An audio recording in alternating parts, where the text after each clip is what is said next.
Hello, hello, hello, everybody. We're back with Tyche Talk, and I'm really excited. I always am excited about our guests, but I am, because that's why I have them on here. If I don't want to talk to them, I don't think you'd want to hear them. So I'm super excited to have Tyche Talk today. And for those who aren't familiar with Tyche Talk, it's a conversation I have with experts in various fields, and you can ask questions. I prefer you ask questions. You can just put it in the message box. If you're watching this later and you have questions later for myself or the guest, you can contact me and I'll pass the question along to the guest if the question's for them. I'm Lauren Young Durbin. I'm a career clarity coach, and I work with mid-career women to figure out their next career opportunities and how to get there. And so I'm absolutely excited about our guest today. It's Stacy McAlpine, and she is a life transformational strategist and CEO of Journey Fuel. She helps people and organizations, past tense. She helps people and organizations achieve change for over 20 years. She's consulted with renowned firms, including PricewaterhouseCoopers and Ernst Young, where she advised some of the largest organizations in the world. Now at Journey Fuel, Stacy brings the power of proven corporate methods to individuals everywhere and helps people unleash their true potential so they can live lives they love waking up to. Welcome to Tech Talk, Stacy. How are you? Fantastic. So fun to be here with you. I we always get talking. We talk about everything. So yeah, don't be surprised if we get off topic. But that's just life, just gotta make it more interesting. So speaking of the topic, today's topic is how to choose your priorities. So I know we're all juggling so much, it's hard to decide what do I want to focus on. Maybe early on when you're much younger, you're like, I want to focus on my career, or I want to focus on my family now. But sometimes you have so much going on, it's hard to decide what to focus on. And Stacy is an expert in helping people figure out what's important to them and what they should focus on that's in alignment with their goals and their values. So, as I was saying, a lot of us are overwhelmed with responsibilities. How do you suggest we start narrowing down what truly matters to us the most? Yeah, I think about life when we're in that crazy state, like a snow globe, like if you shake a snow globe and like there's just snow everywhere and you can't really see what's inside until it finally starts to settle. And then you can finally see what it is. So, I mean, number one is to get the snow to settle. Just breathe, let the snow settle a little bit, and then it's finding the time to do that. I Yes. remember reading this article once. I was in Working Weather magazine, and it was at a time when I was working 50, 60-hour weeks. I had a 4-year-old with one on the way. I had a stepdaughter in high school. My husband was in law school full time. I was the only breadwinner. And I was like, no pressure, right? Working all the time, stressed out. And I was reading this magazine, which I never had time to read anything much. So I'm like, okay, there's got to be something in here. Working moms, there's got to be some hot tip in here.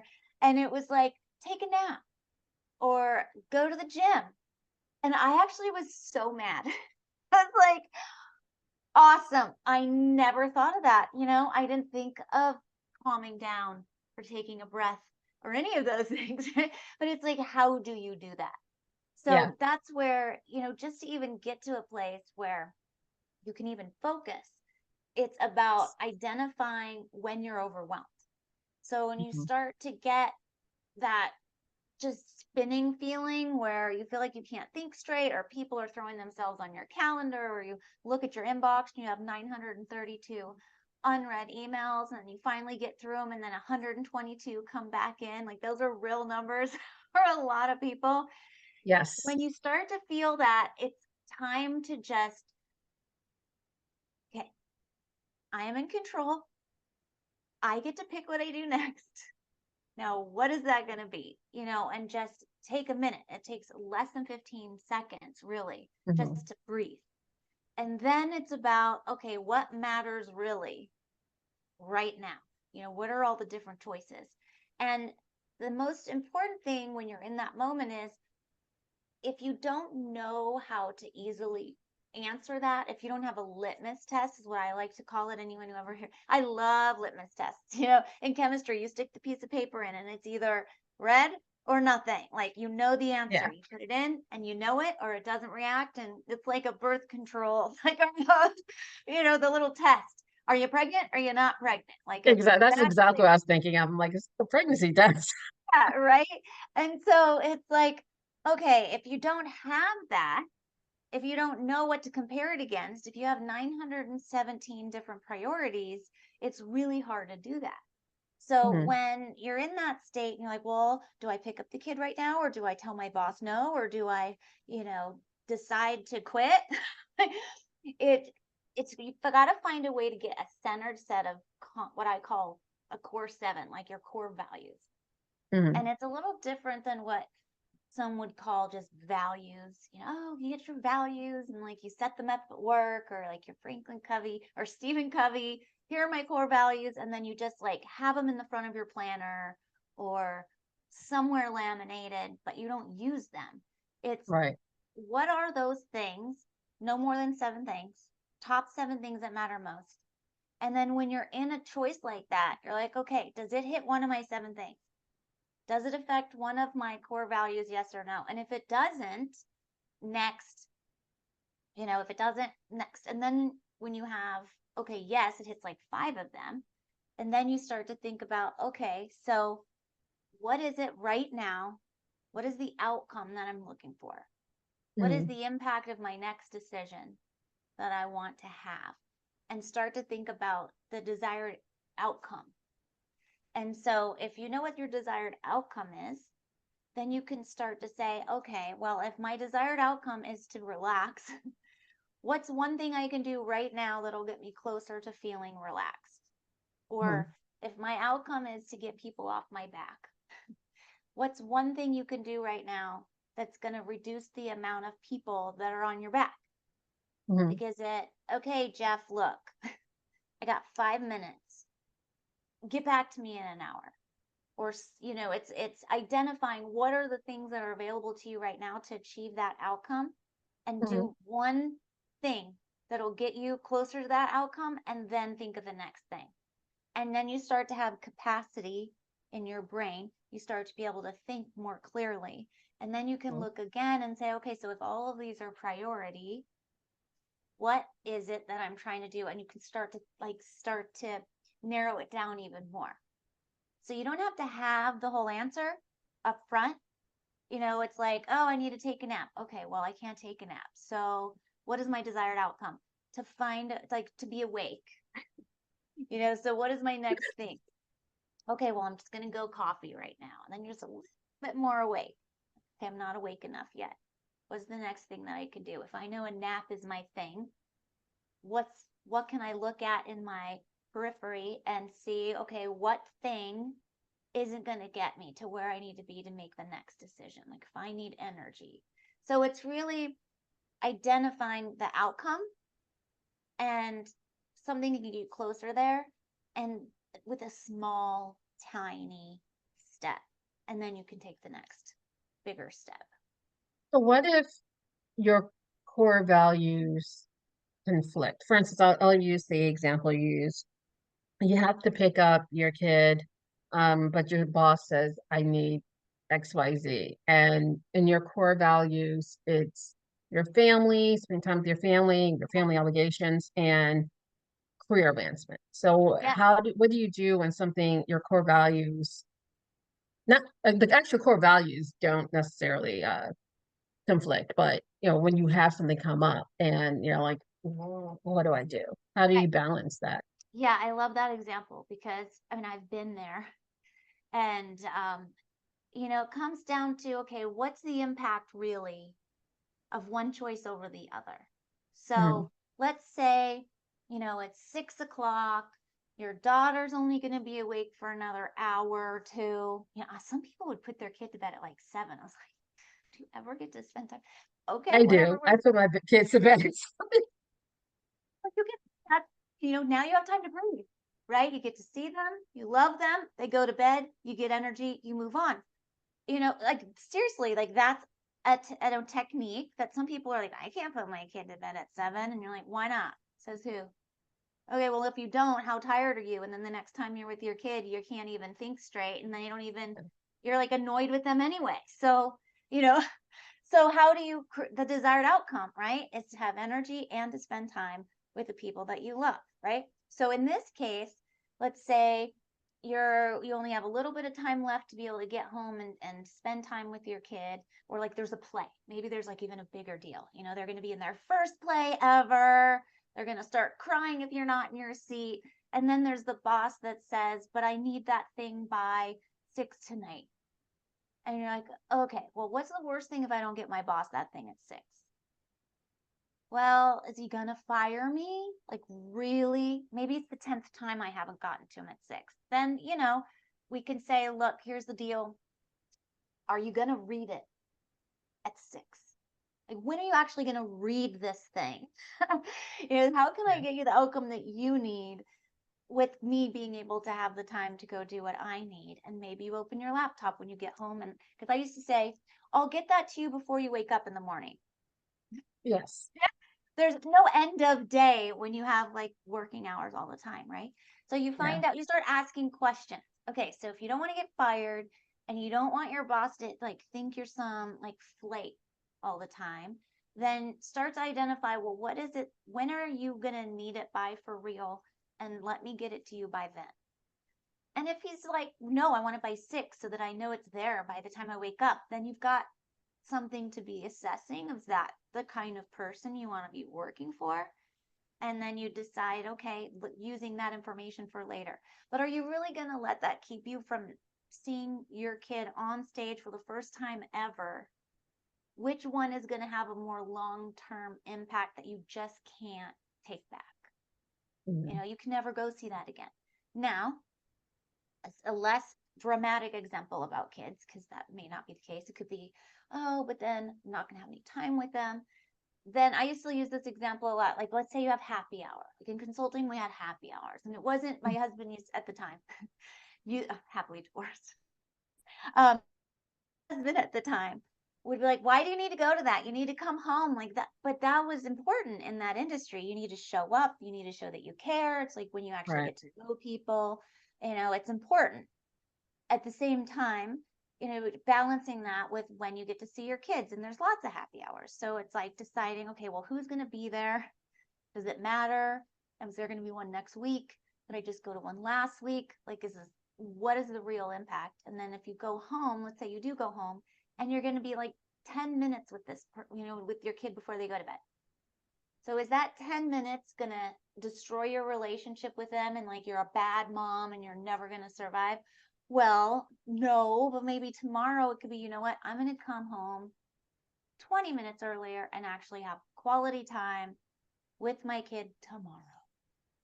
So Or it's, FaceTime. That's what I you used to do know, when I was or in board FaceTime. meetings. Yes, it's Yeah. getting resourceful about if you want to be able to connect with this person and you want to be able to connect with this person, it's kind of doing some fact testing. You know, Mhm. people call it limiting beliefs. Well, if you believe it, it's not really limiting. You're like, but it isn't limiting because it's for real. So I like to say the belief to challenge. So if you're in a state where you believe something, you ask yourself, is that true? Really? You know, is that really true? And then let's say it is true and it is that dramatic and you would get fired for not going to this one thing. That's information for you to start to consider as you're starting to think about your life. And that's what I do is I help people identify in the bigger picture, like what matters really, should testing them.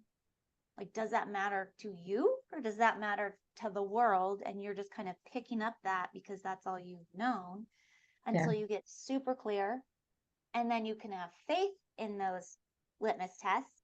Like, it's like, you know, the dollar store pregnancy test, or like the one that's like at Kaiser where you go in and it's like a doctor approved, right? If you know for sure you're going to get the result when you think about your core values and you believe those and you are convinced enough and have certainty, then when you make choices using that as criteria, you start to get more clear more quickly on what matters really in this moment.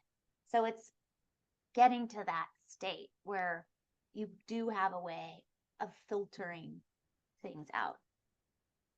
Yeah, I always give my clients a second step after asking yourself, is that true?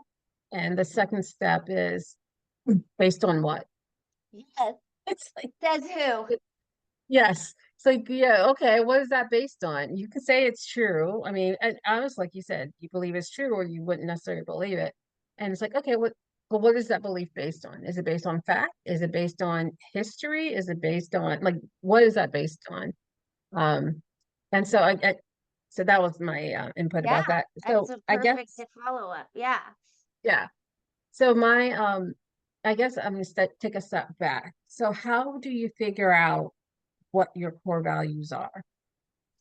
Yeah. So one of the things, the reason I started doing what I was doing is because now with individuals, because when I was working in, big four consulting firms, helping organizations make change, um, it was, what is the desired outcome? It's corporate, it's easier to figure out. And then in our world, there's so many things that aren't confined to a company mission or something, where it's like bigger picture. You have so many things. And Yeah. so it's super easy when you're in your own life. You don't just have a project, like you have 900. I'm like using this number all the time. I wonder, I should like play 917 for my lotto numbers or something. But when you Yeah. have that many different choices, you can easily get paralyzed when you think about that. Like, what do I value? Well, I value like all this stuff. And Mhm. so you go fill out all the worksheets and write up all these things about what matters. But for me, when I was really stuck, I didn't know the answer. Like, well, that'd be great if I knew, because if I knew, I'd have information to use, right? So one of the Mhm. techniques that I learned that was 100% like, or 180 really game changer for me. And when I coupled it with change management principles that are easy to use when you do know the outcome to apply, like rinse and repeat formula, with how do you get to where you can be confident in your own life of what matters most to like get to that clarity, is Mhm. thinking about life as an experience, right? Life is a collection of feelings. That like your experience of life is a collection of feelings. So it isn't like the things and the stuff and the people and all that and the achievements and what you are and what you aren't doing, or like what's in your driveway and what's in the, what it's how do those things make you feel? And Mhm. so if you start with the feeling, then it's not all the stuff and is it going to deliver or not deliver? And I don't know. But if you think about, okay, well, how does life feel right now? And how do I want to feel instead? Because Mhm. when you say, I don't want to be mad, or I don't want to be sad, or I don't want to hate my job, like, well, how do you want to feel instead? And when I learned that, I don't know if it was just because I grew up under narcissists and it didn't matter what I felt. Mhm. So why would I Yes. even think about what I wanted to feel instead? But when somebody was like, well, how do you want to feel? And I'd say, well, I just don't want to be mad. Like, no, how do you want to feel instead of that? Like the go Right. toward feeling. And it's like, oh, because if you think about if I don't want to be mad, well, how do you want to feel instead? Well, maybe you want to feel loved, or maybe Hmm. you want to feel um, happy. Maybe you want to feel excited. Like those are three very different targets, Right. different interactions. So you start with, well, how do I want to feel? And then what's going to deliver those feelings? And so if you want to use it right in the moment before you get down to your, core seven, because I mean, I have a whole program around this that I work with people on to get to where you know for sure.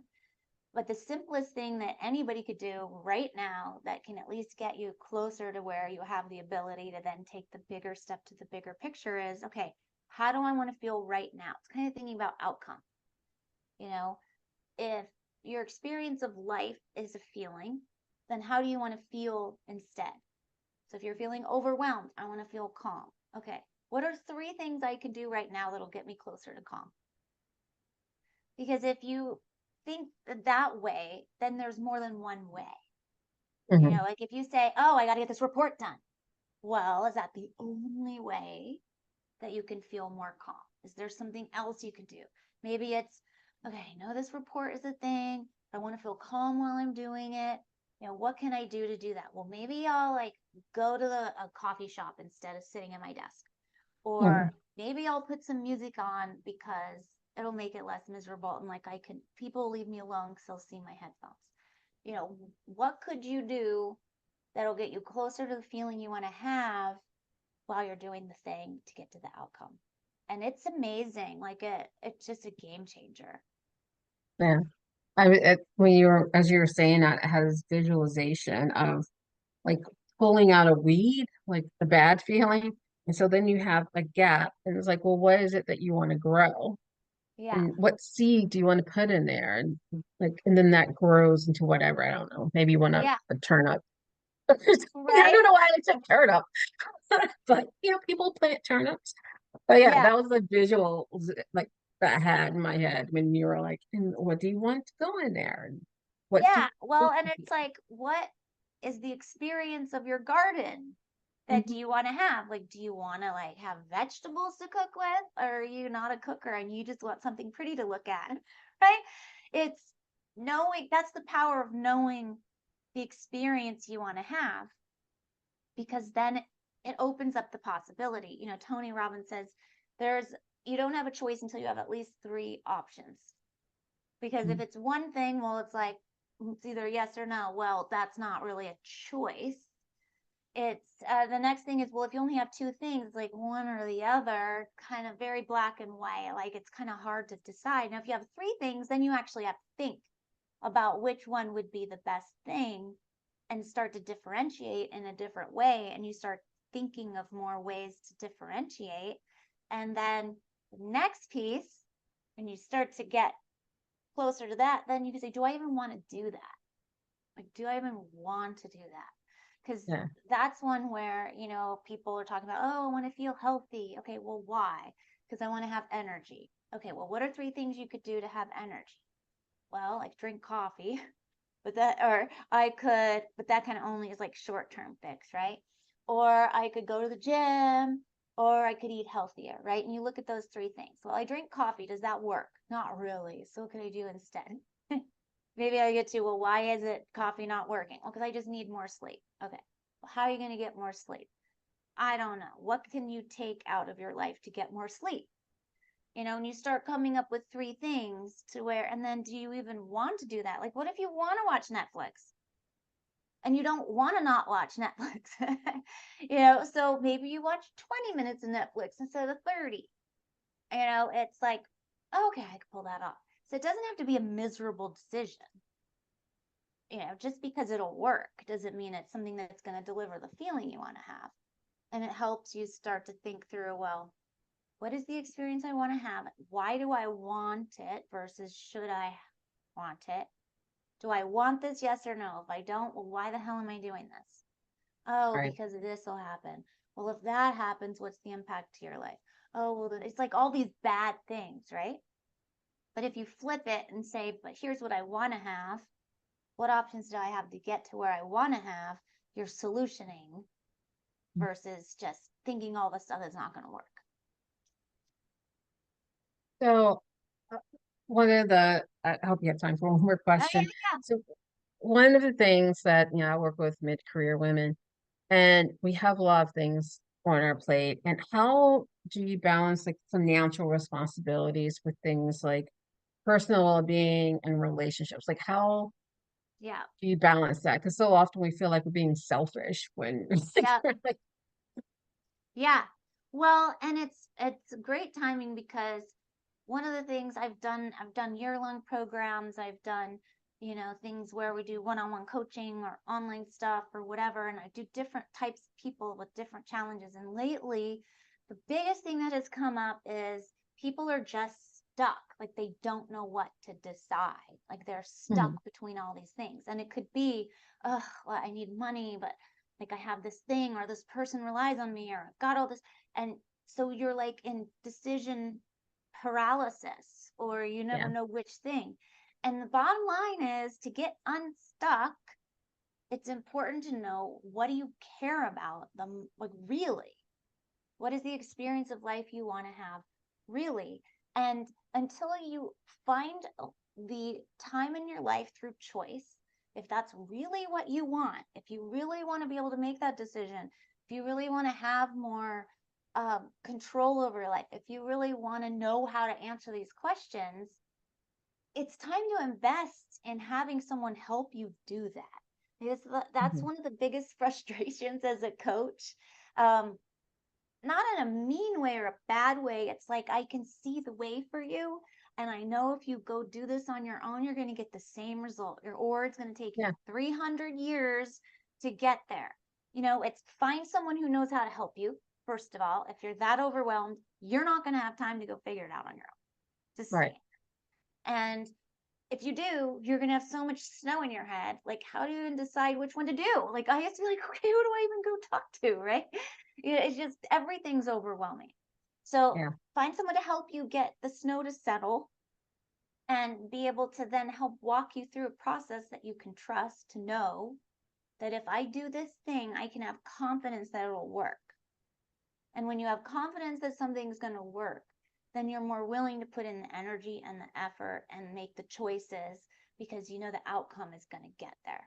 So it's, listening to you, who know what you're talking about. Like, you help deliver results. So the right. first step is, who do I know that gets results that I want?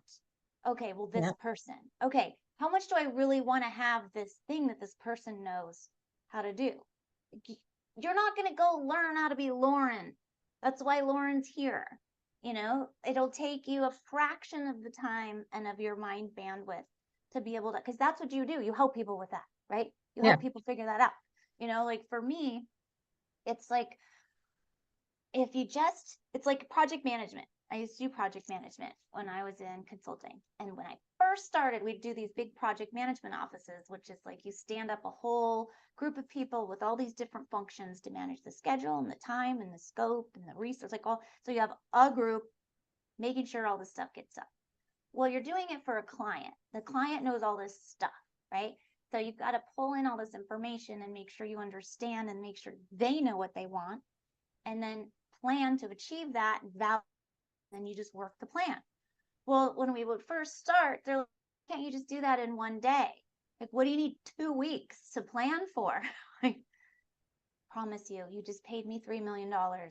Trust me, in 2 weeks, you will have the what you need. If you could do this on your own, you wouldn't pay me $3 million.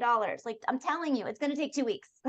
Yeah, But it's a value being able to articulate why. Right? It's getting that clarity. It's knowing what the outcome is for sure, knowing that you can trust what it is that you're going to come up with, so you can work the plan with faith and not rethink it every 5 seconds. Because if you take that time, you get the right person to help you, you get that trusted system in place where you don't have to learn how to do it. You're not going to go take 20 years of consulting skills to like manage a project. You don't have 20 years, right? right. So it's trust that other people know stuff you don't know. Identify what matters really. Is this that important to me or not? And if it is, it's time to invest in yourself. Yeah. It just And is. it is an investment. It isn't just like, oh, I don't want to spend. It's like, well, no, it's an investment that you know you have to do. It'll be a lot Right. quicker. It'll free up so much because you don't have to wonder, how do I do this? I don't know what to, you won't be paralyzed anymore because you have Well, and help. you're not investing in that person. Like, they're not investing in you. They're not investing in me. They're Yeah, investing in their experience of life. you're investing in You'll go to yourself. college for 4 years and spend $200,000. How has that helped you figure out how to live a life you love waking up to, right? And it's relative. Yep. When you think about the lack of energy, the lack of clarity, the amount of stress that you put in, it's somehow, when someone in your family gets sick and you have no time, you have time, Yeah. right? If somebody Yep. else needs you, if your boss asks you at 7 o'clock at night to do something, somehow you find a way.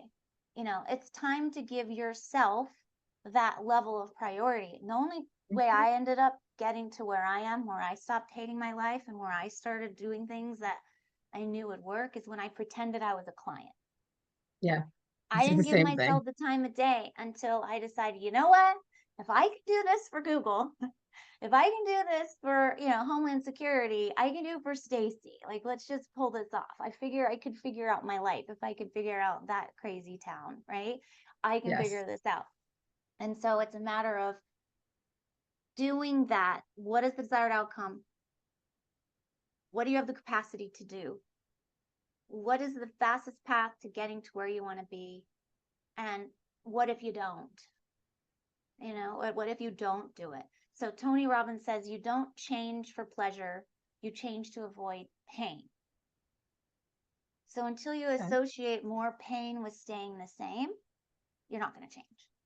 Right. So my question to your people in that situation would be, well, what's more painful? Not being able to have the answer to what you're doing, right?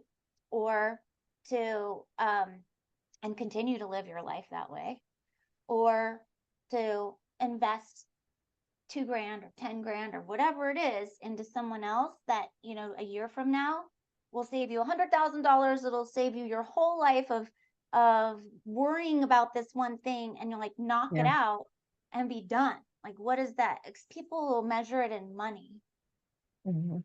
but the money is a thing that you want it to deliver a certain experience. Well, is it delivering you that experience the way you're investing it right now? Yes or no? So it's a big question to be able to answer, but I would just say simply would be, what is the experience of life you want to have? What are the feelings you want to feel?